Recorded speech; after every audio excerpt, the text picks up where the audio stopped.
If there is one word that we could use to describe or summarize our readings for today, that would be the word suitability. The man found the woman to be his suitable partner. He did not see any of the animals to be his suitable partner. Jesus described that it would not be suitable that the food of the children be given to the dogs first. But we have a different mindset of what suitability means. If something is unsuitable, most of the time, we already disregard it. Kapag hindi naayon, kapag hindi terno, tapon na. Kapag hindi swak, pinapabayaan na. Kapag hindi nag-jive, kapag hindi pumasok, kapag hindi naging okay, hinahayaan na lang natin. If something is unsuitable, we see that it is not something that it is something not useful for us. But unsuitability in our readings would not mean total disregard for it. Even if the animals were unsuitable partners for the man, it did not mean that he disregarded the animals. Even if Jesus said that it would be unsuitable to feed the dogs first before the children, it did not mean that he disregarded the Syrophoenician woman.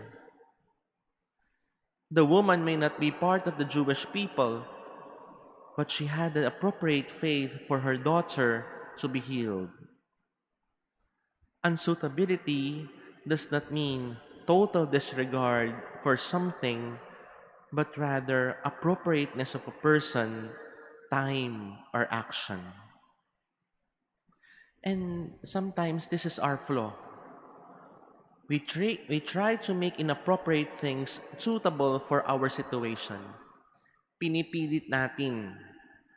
It does not mean practicality, but rather justification of something that is inappropriate. Kumbaga, nangangatwiran tayo. When the Syrophoenician woman likened herself to a dog that would eat the scraps that would fall under the master's table, it was not a demeaning situation. Rather, she also saw the greatness of God, that even the tiniest grace would be enough for her daughter to be healed. When the man saw that the woman was her appropriate partner, it also meant that the animals have an appropriate duty on their own. And as we look at ourselves, are our actions suitable to that of our identity? Are our actions can be appropriately attributed to us being Christians? Or do we find ourselves justifying every bit of action as something appropriate? Kahit alam na nating mali, pangahawakan pa natin. Kahit alam nating baluktot, maghahanap pa tayo ng katwiran. Suitability would not need any justification. And if we find ourselves always on the verge of justification, then we may already have been acting inappropriately.